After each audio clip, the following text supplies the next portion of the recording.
अस्सलाम वालेकुम नाजरीन, मैं हूँ रामीन सैयद और आप देख रहे हैं प्रोग्राम ज़ेरे बहस। नाजरीन, पाकिस्तान तहरीक इंसाफ जो मुसलसल सियासी मुश्किलात में घिरी रही, सरबराह नाअहल हुआ, जेल गया, पार्टी के इंट्रा पार्टी इलेक्शन कलअदम हुए, इलेक्शन से ऐन पहले बल्ले का निशान खोया, टॉप टियर लीडरशिप के बगैर इलेक्शन लड़ा, बतौर आज़ाद उम्मीदवार मैदान में उतरे, बहुत बड़ी तादाद में जीत कर असेंबलियों में आए, सुन्नी इत्तेहाद काउंसिल ज्वाइन की ताकि मखसूस नशिस्तें मिल सके, मखसूस नशिस्तों से भी महरूम कर दिया गया, फिर एक तवील कानूनी जंग लड़ी और आज अदालत से एक बड़ा रिलीफ उस वक्त मिला जब पाकिस्तान की सबसे बड़ी अदालत ने ना सिर्फ पार्टी को मखसूस नशिस्तें देने का हुक्म दिया बल्कि बतौर तहरीक इंसाफ पार्टी को रिकग्नाइज भी कर लिया गया।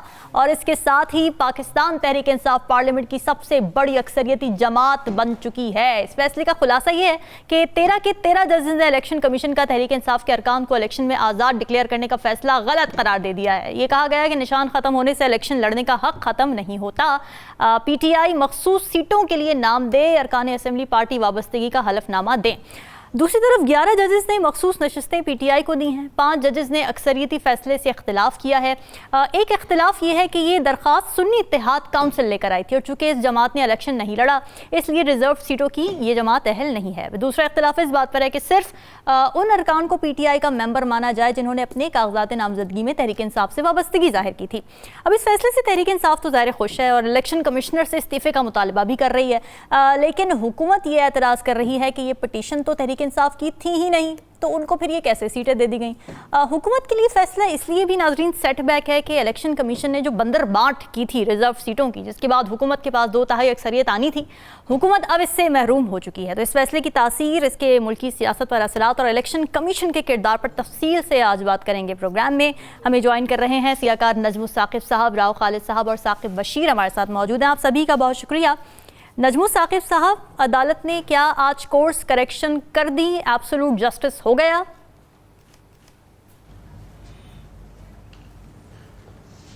शुक्रिया रामीन।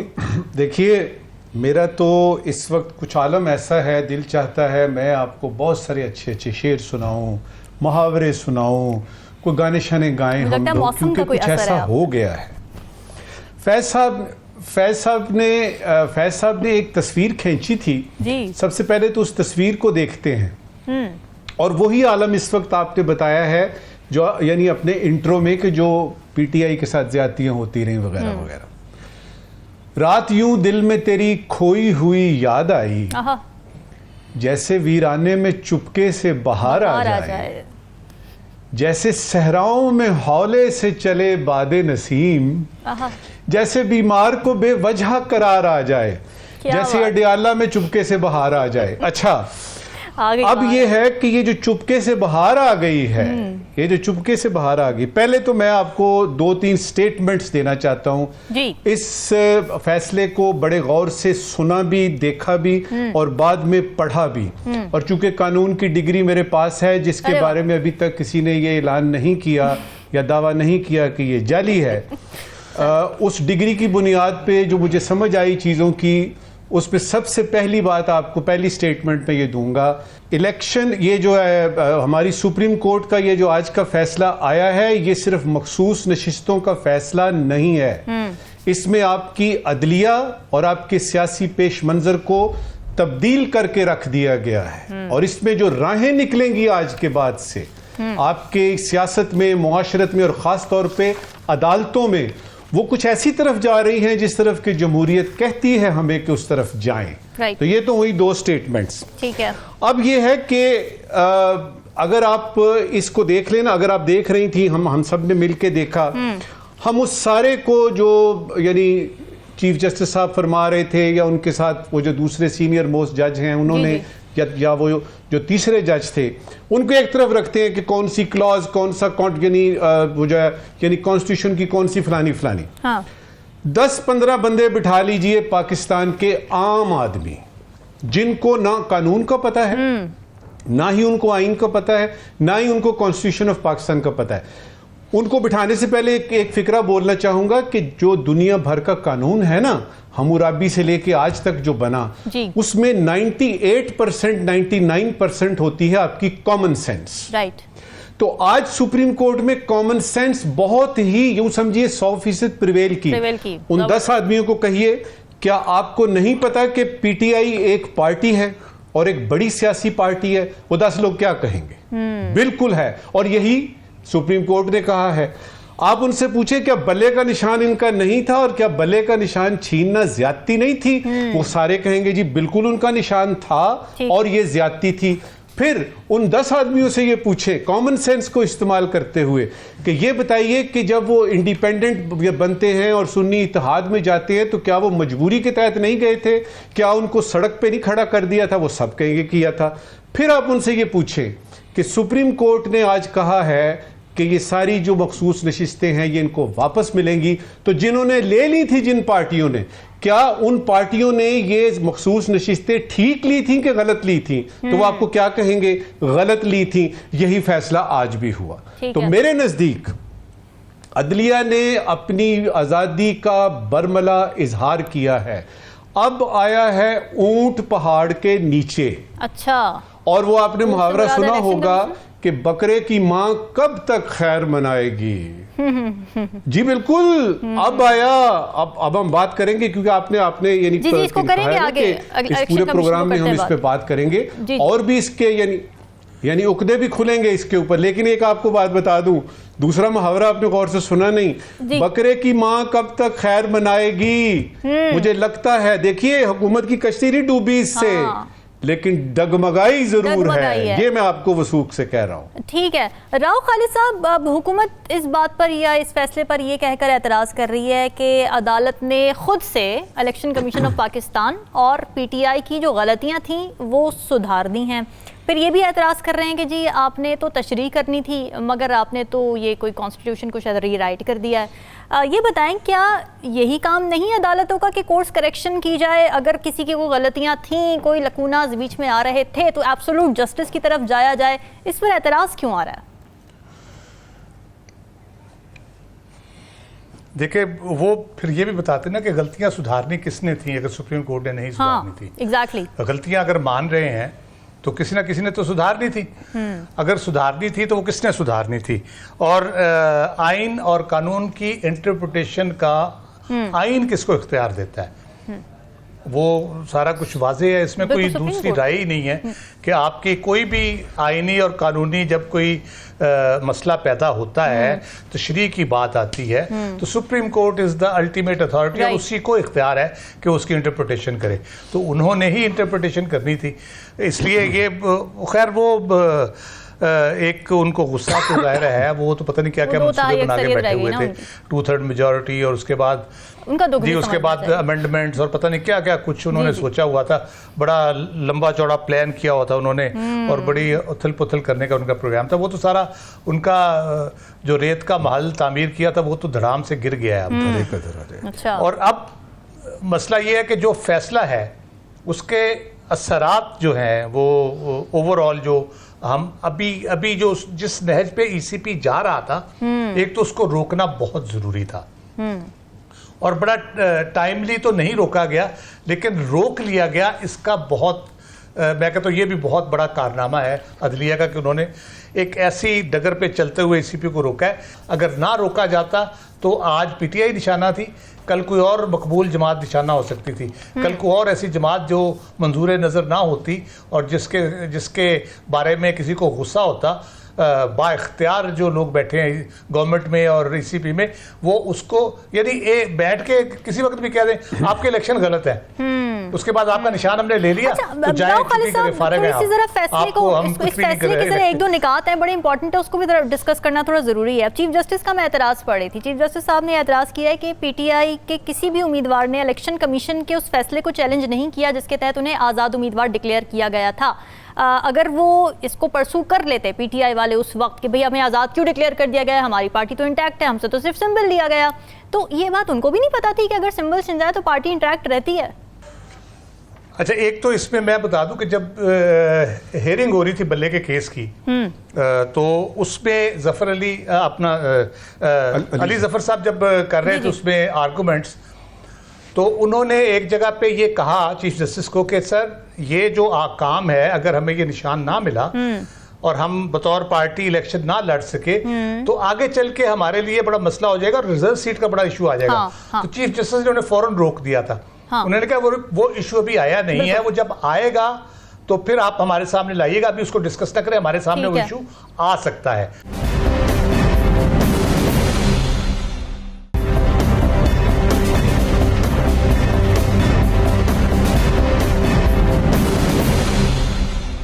चीफ जस्टिस साहब को भी पता था, अली जफर साहब को भी पता था, उनके लॉयर्स को भी पता था कि क्या सूरत हाल बनने जा रही है। हम ओवरऑल हम गलती ये हो सकती है पॉसिबली, ये राइटली पॉइंट आउट हुई है कि उसको कर लेते वो, उन्होंने उस तरफ, लेकिन आप उसको अगर हम देखते हैं ओवरऑल सिनेरियो में ना, जिस तरह डेट्स वाइज अगर देखें किस तरह से 2 फरवरी को फैसला होता है, 8 फरवरी को इलेक्शन है, तो वो इलेक्शन लड़ने के लिए उनको सिंबल मुख्तलिफ मिले हुए हैं, वो अपनी कंपेन कर रहे हैं, उनके कैंडिडेट्स भागे फिर रहे हैं, उनके कागज जमा नहीं हो रहे हैं, कहीं कोई मसला बना हुआ है, कहीं कोई मसला बना हुआ है, कहीं गिरफ्तारियां हो रही हैं। तो उस अफरा तफरी के आलम में तो वो जस्टिफिकेशन वो जो देते हैं, लेकिन मेरा ख्याल है उनको इसका भी ख्याल करना चाहिए था। लेकिन एज अ पार्टी जब सुप्रीम कोर्ट ने तस्लीम कर लिया है कि पीटीआई के 39 अरकान ने as a party candidate election लड़ा है, तो उसके बाद तो फिर आजाद वाला मसला तो वैसे ही खत्म हो गया। अगर इलेक्शन के पीछे गलत इंटरप्रिटेशन की है, सुप्रीम कोर्ट ने उसका नोटिस भी लिया है, तो वो ऑब्वियसली वो फिर उसके कोर्स करेक्शन ऑटोमेटिकली होगी। इसीलिए सुप्रीम कोर्ट में 187 की बात की जा रही थी कि पूरा कंप्लीट जस्टिस जो है ना वो होना चाहिए, क्योंकि ओवरऑल जो सारी चीजें हो रही थी इलेक्शन से पहले और इलेक्शन के बाद, उसको पूरे तनाजुर में देखने की जरूरत थी। आइसोलेशन में अगर आप देखेंगे फिर तो आप कह सकते हैं सियासी फैसला है, आईनी और कानूनी नहीं है। अगर आप पूरे उसको तनाजुर में देखेंगे, जमहूरियत के हवाले से देखेंगे, फंडामेंटल राइट्स के हवाले से देखेंगे, सियासी पार्टी के हवाले से देखेंगे, अवाम के राइट्स के हवाले से देखेंगे, तो फिर आप सही नतीजे पे पहुंच सकते हैं जो सुप्रीम कोर्ट आज पहुंची है।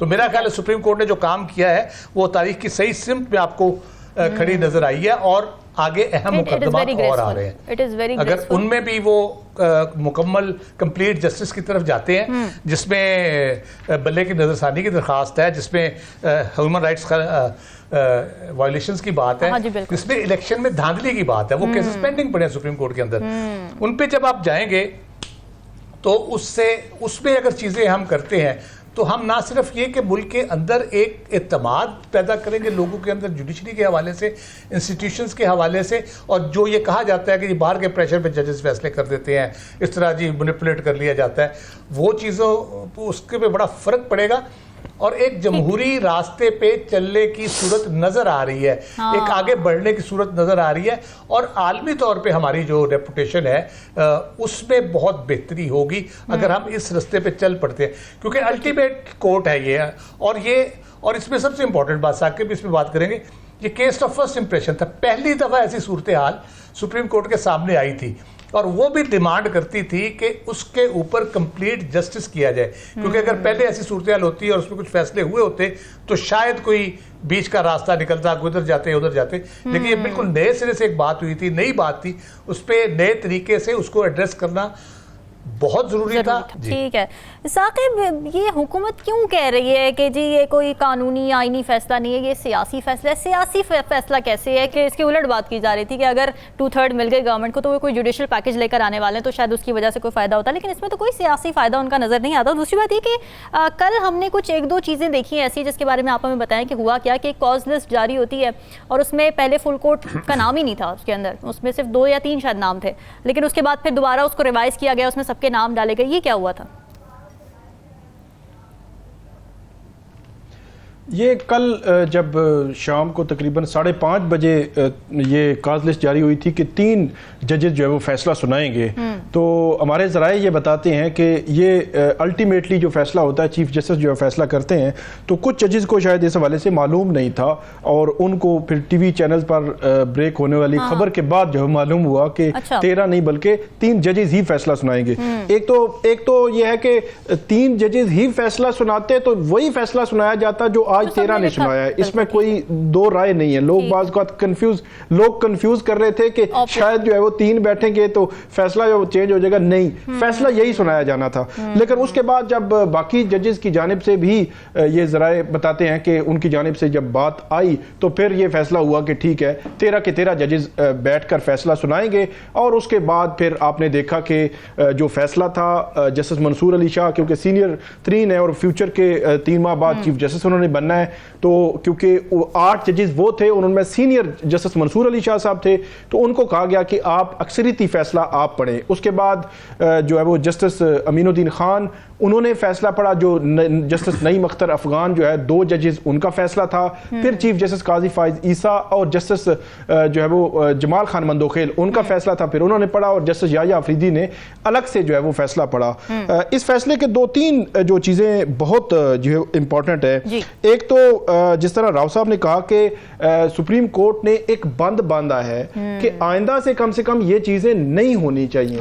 और जो ये बात की जा रही है कि सुप्रीम कोर्ट के सामने पीटीआई तो थी नहीं, सबसे बड़ा सवाल, और जो चीफ जस्टिस काजी फाइज ईसा उन्होंने जो इख्तलाफी नोट लिखा है 2 जजेस ने, उन्होंने भी ये चीज पॉइंट आउट की है, लेकिन 8 जजेस उससे मुत्तफिक नहीं है। जजमेंट ऑफ द कोर्ट जो है वो सुप्रीम कोर्ट की जजमेंट जो है वो 8 जजेस की जो अक्सरियती फैसला है वही कंसिडर होगा, वही काउंट होगा, और उसके मुताबिक उन्होंने इस चीज को नहीं देखा। और उसकी वजह है, अगर तो ये हमने जब लास्ट वीक ये प्रोग्राम किया था तो उस वक्त भी ये बात की थी, अगर तो ये होता 4 नशिस्तों का 10 नशिस्तों का भी आप मान लें 5 नशिस्तों का मामला होता कि 5 नशिस्तें एक पॉलिटिकल पार्टी को मिलनी है या बाकी पॉलिटिकल पार्टीज को मिलनी है, तो फिर वो 187 में कंप्लीट जस्टिस, अब जो कंप्लीट जस्टिस का जो इख्तियार रखा गया है सुप्रीम कोर्ट का, वो एक्स्ट्रा ऑर्डिनरी मतलब सिचुएशन है ना, तब उन्होंने इस्तेमाल करना है। अब रूटीन में तो कोई नहीं, मतलब मैं आपको बता रहा हूं कि यही केस अगर 5 नशिस्तों का होता फर्ज करें, और 5 नशिस्तें बाकी पॉलिटिकल पार्टीज को जाने से फर्ज करें कि बिल्कुल आप वो पेशावर हाई कोर्ट के फैसले के मुताबिक कि इन्होंने इलेक्शन कमीशन का फैसला चैलेंज नहीं किया था, तो इसलिए हम जो है वो यहां पे नहीं देख सकते, यहां देखने के लिए आर्टिकल 187 में हमें जाना पड़ेगा, तो हम उधर नहीं जा रहे क्योंकि जरूरत नहीं, इतना एक्स्ट्राऑर्डिनरी मामला नहीं है। तो फिर तो वो नशिस्तें दे भी देते तो फिर कोई मसला नहीं था। लेकिन यहां पे इशू ये था कि अगर ये 78 नशिस्तें जो बाकी पॉलिटिकल पार्टीज को जाती तो पूरा पार्लियामेंट का पूरा स्ट्रक्चर जो है वो चेंज हो जाता, कि वहां पे जो हुक्मरान इत्तेहाद है उनके पास जो है वो 2/3 अक्सरियत उनकी हो जाती। और ऑन रिकॉर्ड बात है, ये जो है वो जो आजम नजीर तारड़ है वजीर कानून, वो ये बात कर चुके हैं। रूल्स कमेटी थी सुप्रीम कोर्ट की, वहां पे भी उन्होंने ये बात की, रूल्स बन रहे थे, आज से तकरीबन 3 मंथ पहले की बात है, तो वहां रूल्स के हवाले से पूरे मुल्क से सारे चीफ जस्टिस भी आए हुए थे, हाई कोर्ट्स के सीनियर प्यूनी जजेस और बाकी वज़राए कानून जो है मुतलका जो सूबों के वो भी आए हुए थे। तो ये मल्टीपल चीजें थी जिसको जो है वो सुप्रीम कोर्ट के 8 जजेस ने देखा, और उसके बाद उन्होंने जो पॉलिटिकल पार्टी है उसकी बड़ी क्लियर जो है वो डेफिनेशन की है, क्योंकि सारा जो झगड़ा शुरू हुआ है, सारी जो खराबी की जड़ है वो ये थी कि इलेक्शन कमीशन ने पीटीआई को बतौर पॉलिटिकल पार्टी ही मानने से इनकार कर दिया। और उसमें बड़ी वजाहत की गई है पैराग्राफ 4 में, इसमें उन्होंने कहा है कि अगर किसी पॉलिटिकल पार्टी से निशान ले लिया जाता है तो उसके जो आईनी कानूनी जो राइट्स हैं वो जनरल इलेक्शन हो, बाय इलेक्शन हो, वो बरकरार रहते हैं, और इलेक्शन कमीशन ने यकीनी बनाना है कि वो उनको दिए जाएं, और इलेक्शन कमीशन ने यहां पर नहीं दिए। और ये वो वजह थी जिस वजह से जो सुप्रीम कोर्ट है, अब जब डिटेल जब रीजनिंग आएगी तो उसमें वो बताएंगे कि उन्होंने किस लॉ के तहत किस तरह जो है वो ये सारी जजमेंट दी है और क्यों जो है वो उस तरफ गए हैं। एक चीज के जो चीफ जस्टिस मंसूर अली शाह हैं या बाकी बेंच के जजेस, जिनमें 8 जजेस में वो जजेस शामिल थे, वो ये कहते रहे हैं कि हम इंपैक्ट को हम बिल्कुल इग्नोर नहीं कर सकते, कि अगर हम ये नशिस्तें उन पॉलिटिकल पार्टीज को दे देते हैं जो हुक्मरान इत्तेहाद हैं या वहां पे हैं, हुक्मरानी कर रही हैं, तो फिर उसका जो इंपैक्ट होगा कि आगे उनकी 2/3 अक्सरियत, फिर आईनी तरमीम, ये सारी चीजें, तो उसके उन्होंने फिर ये भी बेंच ये कहता रहा बार बार कि हम सुप्रीम कोर्ट है, हम सिविल कोर्ट नहीं है, हाई कोर्ट नहीं, हम सुप्रीम कोर्ट है, फुल कोर्ट बैठी हुई है, हम आंखें भी बंद नहीं कर सकते। ठीक है, तो इस फैसले अब सियासत पर और ख़ास तौर से हुकूमती इत्तेहाद पर क्या असरात होने जा रहे हैं, इस पर करते हैं नाज़रीन बात इस ब्रेक के बाद।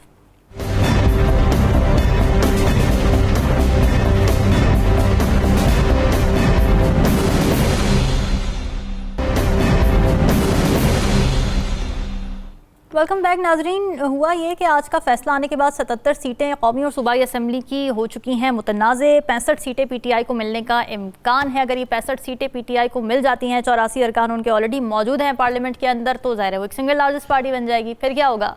राव खालिद साहब, आपको लगता है कि हुकूमत के लिए मुश्किलात बढ़ती जा रही हैं क्योंकि एक झटका सुप्रीम कोर्ट से मिला, एक झटका पीपल्स पार्टी शायद देने जा रही है? कुछ ऐसी स्टेटमेंट सामने आ रही हैं। आसिफ अली जरदारी साहब ने कहा कि हम तो अगर एक हुकूमत बना सकते हैं तो हम हुकूमत गिरा भी सकते हैं। तो आप कोई पीटीआई का और पीपल्स पार्टी का कोई नेक्सस, कोई अलायंस बनता देख रहे हैं नियर फ्यूचर में?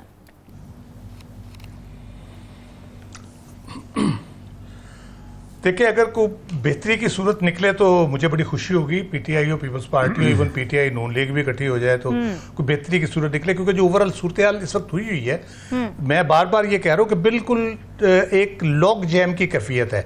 चीज़ें चल नहीं रही किसी तरफ भी, ना सियासी तौर पे, ना माशी तौर पे, अदरवाइज लोगों की तो जो हालत है वो हम रोज़ उसका रोना रोते हैं, ना किसी कान पे जूं रीखती है। अभी बिजली की कीमतें आपने फिर देखा पड़ेगी। मुल्क किसी समत चले, मुल्क का ये जो बिल्कुल स्टैग्नेशन होती जा रही है, ये कोई हलचल पैदा हो, कोई हिले, कोई चले, कोई बेहतरी की सूरत निकले, उसमें कोई भी किसी की तरफ भी अलायंस पड़े। लेकिन ओवरऑल हम जब देखते हैं तो एक तो मैं दोबारा अदलिया की बात करूंगा, क्योंकि ये जो एक चीज़ है ना, इम्पैक्ट, नजमुल साहब सर बड़ी अच्छी बात की, ओवरऑल जो इसका इम्पैक्ट आया है, इसका इम्पैक्ट बहुत पॉजिटिव होगा मेरे ख्याल में, क्योंकि आगे चल के ट्रिब्यूनल्स के फैसले भी आने हैं इलेक्शन के हवाले से, तो लोगों की जो उम्मीद है इससे पैदा होगी, लोगों में अंदर जज्बा पैदा होगा, बेहतरी की सूरत इससे निकलेगी, ये चीज़ें बेहतरी की तरफ जाएंगी। क्योंकि अदलिया ने अभी से नहीं, बल्कि मैं समझता हूँ कि जस्टिस बंदियाल के पास एक मौका था, वो चाहते तो वो भी वही कर सकते थे जो यूसुफ रज़ा गिलानी के साथ इफ्तिखार चौधरी साहब ने किया था। कंटेम्प्ट के ऊपर, इलेक्शन ना कराने के ऊपर उनको बुला के फारिग कर सकते थे, लेकिन उन्होंने ये ऑप्ट नहीं किया, बल्कि अपने क्लोज सर्कल में उन्होंने कहा कि मैं किसी वज़ीर आज़म को फारिग नहीं करूंगा, भले जो मर्जी हो जाए। ठीक है, तो एक अप्रोच बिल्कुल चेंज होती हमें अदलिया के अंदर नजर आ रही है। दूसरी बात यह कि अगर कोई सीरियस रिफ्ट होती इनसाइड, तो वो जो इलेक्शन कमीशन के बल्ले का जो फैसला था काजी साहब का, ये जज अक्सरियत में थे, ये उसको डिसओन कर सकते थे, उसका बड़ा सीरियस इंपैक्ट आना था काजी फायज ईसा साहब पे और उनके फैसले पे। इन्होंने नहीं डिसओन किया, इन्होंने सिर्फ ये कहा कि उन्होंने उसकी इंटरप्रिटेशन गलत की है, एक वे आउट उन्होंने उसका निकाला। उसके बाद अब जो है, जो सूरत हाल पैदा हो रही है ओवरऑल, पीपल्स पार्टी नून लीग मिलके चलती है, नहीं चलती। एक जो मुझे इस फैसले के नतीजे में इमीडिएटली जो प्रॉब्लम नजर आ रही है, वो है वो कैंडिडेट्स जिनको सुप्रीम कोर्ट के अक्सरियती फैसले में आजाद डिक्लेयर कर दिया गया। अगर तो उनके लिए खींचातानी शुरू हो जाती है किसी तरीके से, बाय फोर्स उनको, क्योंकि वो अब किसी जमात में जा सकते हैं, उनके पास टाइम दे दिया सुप्रीम कोर्ट ने, इतने दिनों में आपने कोई जमात ज्वाइन करनी है। अगर तो उनकी खींचातानी होती है, तोड़फोड़ होती है, तो फिर हम वही जगह पे चले जाएंगे जहां हम पॉलिटिकल इंस्टेबिलिटी की बार बार बात करते थे, वो ज्यादा गंभीर सूरत हाल हो जाएगी। अगर ये खींचातानी नहीं होती और वो एमिकेबली अपनी जमात में आ जाते हैं, ज्वाइन कर लेते हैं उसको, तो पीटीआई की रिजर्व सीट उसको मिल जाएंगी। इससे बहुत बड़ा कोई इम्पैक्ट उस तरह से नहीं आने लगा, अनटिल एंड अनलेस हुकूमत के अपने अलाइज उसकी जो है ना, वो पाँव के नीचे से कालीन ना खींच ले। अच्छा, तो जो कि पीपल्स पार्टी कर सकती है, मामला इसी तरह से चल सकते हैं। जी, पीपल्स पार्टी कर सकती है, बिल्कुल कर सकती है। मुझे लगता नहीं है पीटीआई उनको ऑफर कर दे, जैसे पहले उन्होंने कहा था कि आपने बनना बन जाए, हम आपको वोट देंगे और हम पोजीशन में बैठेंगे। ठीक है, मे भी वो बिलावल को प्राइम मिनिस्टर बनाने के लिए इस किस्म की डील पे राजी हो जाए कि ठीक है आप हमें वोट दें, हम हुकूमत बनाते हैं तो उसका, लेकिन वो एक अकलियती हुकूमत बनेगी उस तरह से। मेरा नहीं ख्याल नून उनके साथ उस तरह से खड़ी होगी या बैठेगी उनके साथ उस तरह से। हल जो मैंने बहुत पहले भी कहा था, हल इसका यही है, जो सूरत हाल अब पैदा हो रही है, जैसे मैंने कहा ट्रिब्यूनल के फैसले भी आने, हल इसका यही है कि आप दोबारा इलेक्शन की तरफ जाएं, एक फेयर एंड फ्री, और आपका इलेक्शन कमीशन, यानी वो आगे हम चल के डिस्कस भी करेंगे कि उसका हशर क्या करना है, तो वो आगे चल के डिस्कस करेंगे। एक फेयर एंड फ्री इलेक्शन आपको सही सिमत में ले जा उसको सही सिमत में आपको ले जा सकते हैं अगर आप फेयर एंड फ्री इलेक्शन कराएं।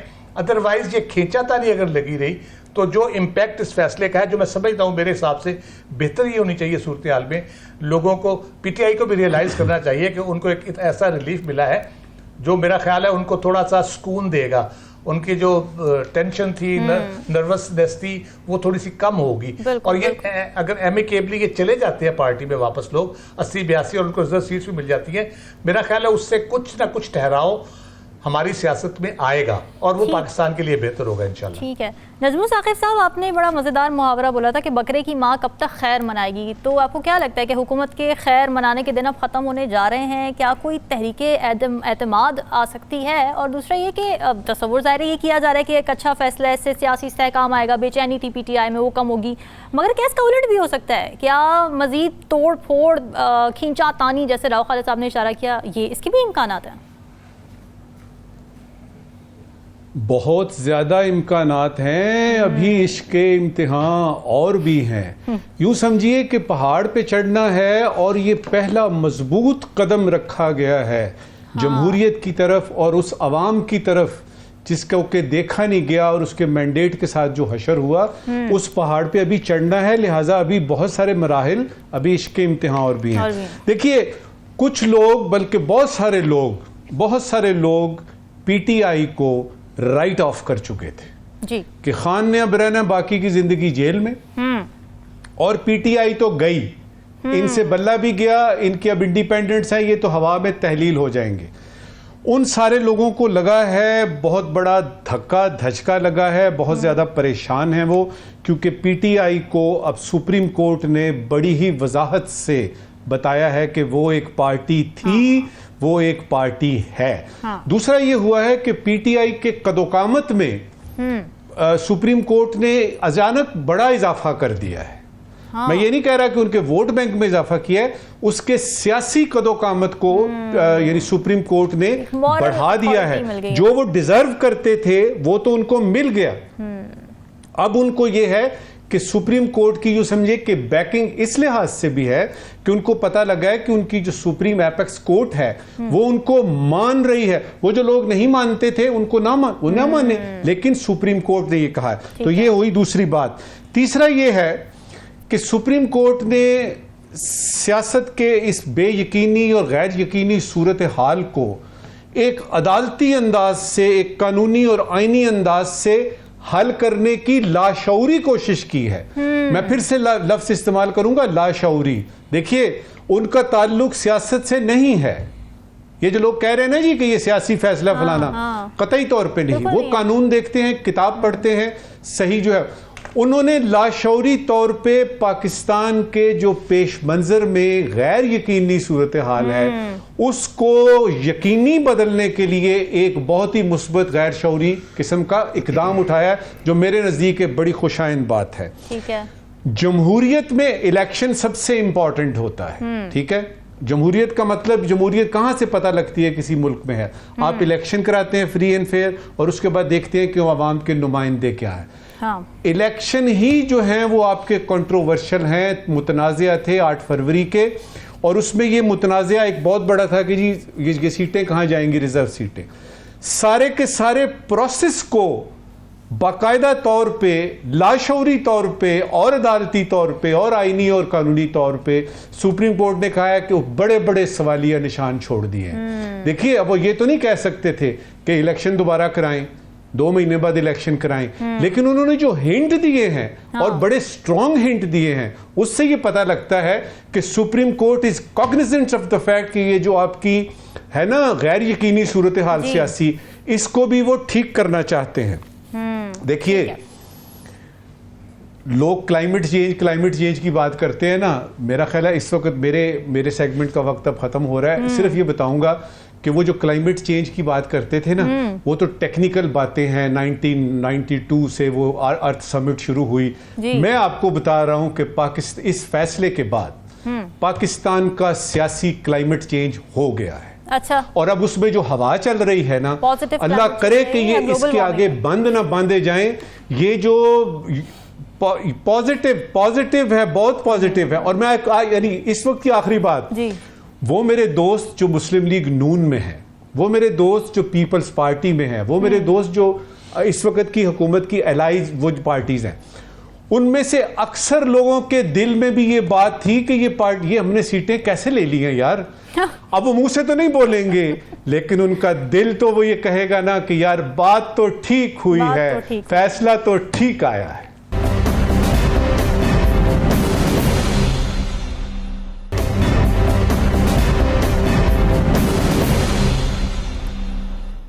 वेलकम बैक नाज़रीन। नज़मुल साकिब साहब, आज का फैसला ज़ाहिर है पीटीआई के लिए तो एक अच्छा फैसला है। हुकूमत परेशान है, मगर इलेक्शन कमीशन की साख पर, उनके एक्शंस पर, उनकी कारकर्दगी पर, उनकी शफाफियत पर बहुत बड़े बड़े सवालात उठ चुके हैं।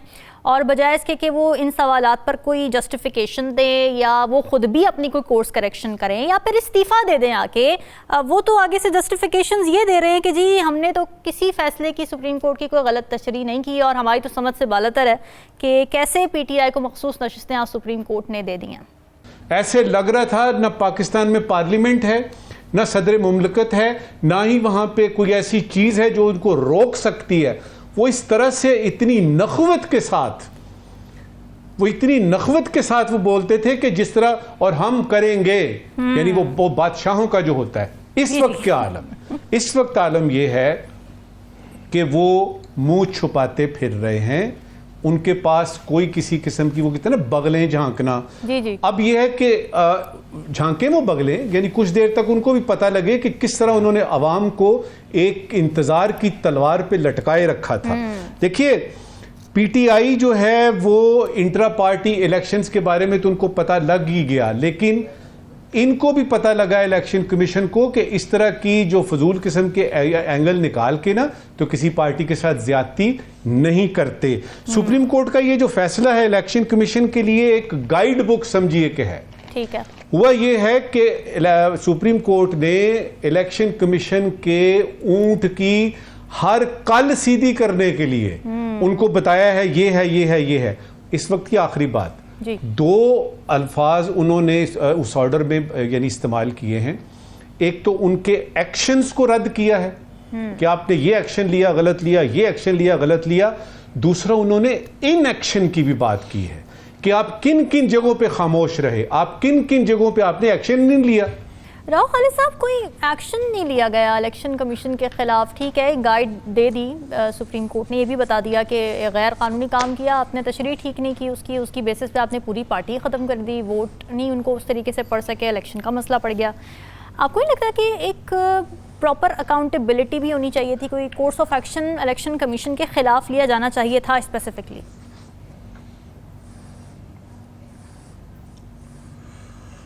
पहला तो ये हुआ है कि जितना जोर लगा के इलेक्शन कमीशन पिछले कुछ 6-8 महीने से पीटीआई को आउस्ट करने पे लगा हुआ था, उतनी ज्यादा धमाकेदार एंट्री सुप्रीम कोर्ट के ऑर्डर के बाद हो गई है उसकी पीटीआई की, जो हम पहले जिक्र भी कर चुके हैं कि जिस तरह स्टैंप हो गया उसका सारा एक्ट उसके है। तो ये तो इतना बड़ा धचका है, तो अब तो पागलपन तारी हो सकता है इलेक्शन कमीशन पे। इसके बाद मेरा ख्याल है और तो उनको हल सूझेगा नहीं, और वो पागलपन तारी हो चुका है। जिस किस्म की वो जराए से खबरें चलवाने की कोशिश कर रहे हैं, लिटाई पेड़े हुए हैं, हमने गलत तशरीह नहीं की। जब अदालत में पेश थे उस वक्त आए बाएं शाएं कर रहे थे, जब वो कहते गलत तशरीह की है आपने, तो वो कभी कुछ कहते थे, कभी कुछ डायरेक्टली जवाब ही नहीं देते थे, कभी इधर निकल जाते थे, कभी उधर निकल जाते थे। तो मसला ये है कि इलेक्शन कमीशन जो है उसके अंदर कोई बच्चे तो नहीं बैठे ना, एक जिम्मेदार इदारा है, उसके अंदर बहुत जिम्मेदार लोग बिठाए गए थे ये सोच के कि ये आइन और कानून के मुताबिक चलेंगे और मुल्क में free fair and transparent election कराएंगे, जो खुद भी दावेदार है इलेक्शन कमीशन के हम इसके जिम्मेदार हैं और कराएंगे। तो उन्होंने किया क्या? आपके इलेक्शन बर वक्त नहीं होने दिए, जो आईनी वायलेशन उन्होंने की। उसके बाद उन्होंने पीटीआई के इंतखाबी निशान के हवाले से जो सुप्रीम कोर्ट के फैसले की इंटरप्रिटेशन की, जिसको सुप्रीम कोर्ट ने 13-0 से कह दिया कि आपने गलत इंटरप्रिटेशन उसकी की है, मान वो फिर नहीं रहे। उसके बाद उन्होंने फॉर्म 45 और 47 के साथ जो हशर किया, अभी तक उसका उन्होंने गंद डाला हुआ है। अभी तक उनकी आ रही है रिपोर्ट्स, अभी तक वो चेंजेस कर रहे हैं अपनी वेबसाइट के ऊपर, कभी 45 पे 46 लोड कर देते हैं, कभी 47 लोड कर देते हैं। 45 के बारे में साकिब ने जैसे बताया कि टेस्टेड कॉपी सब आनी शुरू हो गई हैं, इसके साथ काम शुरू कर देते हैं। उसके बाद रिजर्व सीटों के ऊपर जो किया उस पर भी उनको आईना दिखा दिया सुप्रीम कोर्ट ने आज कि आप रिजर्व सीटें बंदर बांट नहीं कर सकते थे, आपका टोटल गलत था, अनकॉन्स्टिट्यूशनल, हर जगह पे अनकॉन्स्टिट्यूशनल कहा गया है उनके एक्ट्स को। उसके बाद इलेक्शन ट्रिब्यूनल की तकर्री का इशू आया, उसके बाद इलेक्शन ट्रिब्यूनल की तकर्री का इशू आया, उसके ऊपर जैसे ही ये इस्लामाबाद वाली थोड़ी सी हियरिंग शुरू हुई, फौरी तौर पे उन्होंने उसको बतल कर दिया ट्रिब्यूनल को, जिसको हाई कोर्ट ने बहाल किया और फिर उसकी हियरिंग दोबारा शुरू कराई। तो ओवरऑल जो उनकी बदनीयती जो है ना, जो कहता है बायस is floating on the surface, उनकी बदनीयती हर एक्ट में आपको हर स्टेप पे नजर आ रही है। उसके बाद भी अगर उनके खिलाफ कोई एक्शन नहीं लिया जाता, मेरा ख्याल है कि ये बहुत बहुत बहुत बड़ी ज्यादती होगी और इसके बारे में लाजमी कुछ ना कुछ इसको एक्शन लेना चाहिए। अच्छा, सुप्रीम कोर्ट ने ये रियलाइज किया है, उनको पता चल गया है कि ये जो कर रहे हैं ना अब तक जो हरकतें इन्होंने की हैं, इन्होंने बाज आगे भी नहीं आना, इन्होंने फिर कोई ना कोई उल्टी सीधी हरकत करनी है, हमारे फैसले को इन्होंने घुमाने की कोशिश करनी है। इसलिए उन्होंने एक्सप्रेसली फैसले के अंदर अपने लिख दिया है कि जो ये 8 जज हैं, मेजॉरिटी जिन्होंने फैसला दिया है, कोई भी मसला हो इस फैसले की इम्प्लीमेंटेशन में, इन 8 जजों के पास आप फौरन आ जाएं दरखास्त लेके फॉर्मल, तो हम उसको एड्रेस करेंगे। उनको पता है कि इलेक्शन कमीशन ने कुछ ना कुछ करना है, इसलिए उन्होंने पहले से वो रास्ता भी तकरीबन बंद कर दिया है। तो इलेक्शन कमीशन की क्रेडिबिलिटी जीरो हो गई है।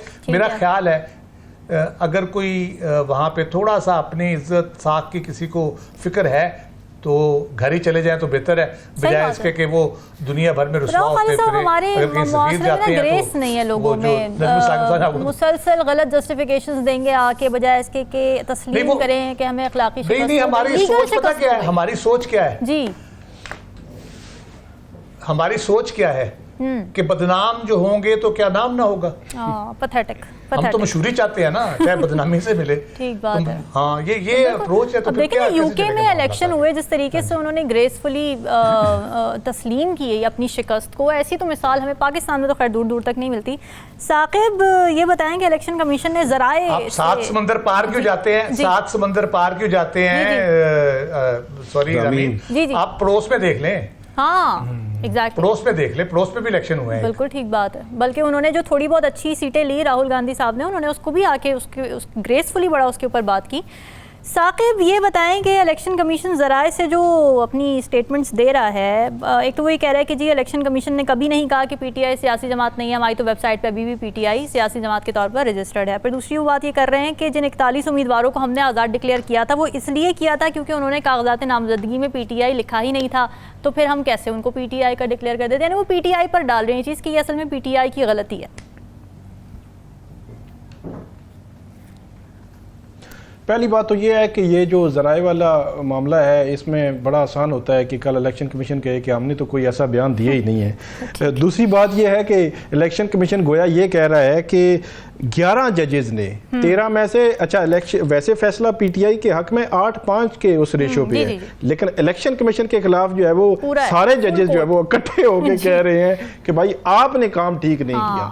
मतलब अंदाजा लगा लें कि चीफ जस्टिस काजी फाइज ईसा जो हमेशा से ड्यूरिंग प्रोसीडिंग्स भी ये कहते रहे कि इलेक्शन कमीशन एक आईनी इदारा है, अलग से उसका स्टेटस है, हम उसमें ज्यादा इंटरफेयर नहीं करेंगे, उन्होंने भी ये बात की है। उन्होंने कहा है कि आपने गलत तशरीह की है उस 13 जनवरी वाले उस फैसले की, और आपने आज़ाद डिक्लेयर किया है, गलत आज़ाद जो डिक्लेयर किया, और इलेक्शन कमीशन के फैसले को उस हद तक उन्होंने भी कलअदम करार दिया है। तो इससे बड़ी जो है वो मेरे ख्याल में बात नहीं हो सकती जो इलेक्शन कमीशन ये बात कर रहा है। फिर इलेक्शन सारी दुनिया ने देखा कि ये जो सवाल हो रहा था कि फर्ज करें कि 6 लोगों के ही सर्टिफिकेट मौजूद हैं, तो आपने उनको किस इख्तियार के तहत आज़ाद डिक्लेयर किया, कोई जवाब नहीं था। इलेक्शन कमीशन कोई जवाब नहीं दे सका। फिर इलेक्शन कमीशन की ओवरऑल जो कारकर्दगी थी, रिटर्निंग अफसरान ने जो रिजल्ट्स देने थे 2 बजे तक या नेक्स्ट डे सुबह 9 बजे तक, वो जो टाइम फ्रेम था उस टाइम में वो रिजल्ट्स नहीं दिए गए। क्या आज तक कोई इंक्वायरी इनिशिएट की? और ये एक जगह की बात नहीं, हर जगह पे यही चीजें चल रही थी। क्या कोई इंक्वायरी इनिशिएट की गई? क्या प्रिजाइडिंग अफसरान, रिटर्निंग अफसरान के खिलाफ कोई तहकीकात की गई? फिर जो इलेक्शन मैनेजमेंट सिस्टम है, ये जो है वो तकरीबन 70 करोड़ रुपए जो है वो बताया गया था कि हमने लगाया है, और बड़ा जबरदस्त सिस्टम है, और दावा किया गया 6 फरवरी को कि ये बगैर इंटरनेट के चलेगा, लेकिन वो फ्लॉप हुआ। और फ्लॉप के पीछे कहते हैं जी इंटरनेट बंद था तो इसलिए फ्लॉप हो गया। ठीक है, नजमुल साकिब साहब क्या सवालात लेकर आए हैं आज आप नाजरीन के लिए? आज का गैर जरूरी सवाल, 2-3 रोज पहले सुप्रीम कोर्ट के जस्टिस मोहतरम अतहर मिनल्ला साहब ने फरमाया है कि 2018 में नून लीग के साथ वही हो रहा था जो आज पीटीआई के साथ हो रहा है। नून लीग के साथ वही हो रहा था 2018 में जी, जो आज पीटीआई के साथ हो रहा है, मोहतरम जस्टिस अतहर मिनल्ला साहब। जी। गैर जरूरी सवाल ये है कि 2-1 साल के बाद क्या तारीख अपने आप को दोहराएगी और नून लीग के साथ वही हो रहा होगा जो आज पीटीआई के साथ हो रहा है। नाजरीन, ये सवालात आपके लिए छोड़ के फीडबैक जरूर दीजिएगा। हमें दीजिए इजाजत। अल्लाह हाफ़िज़।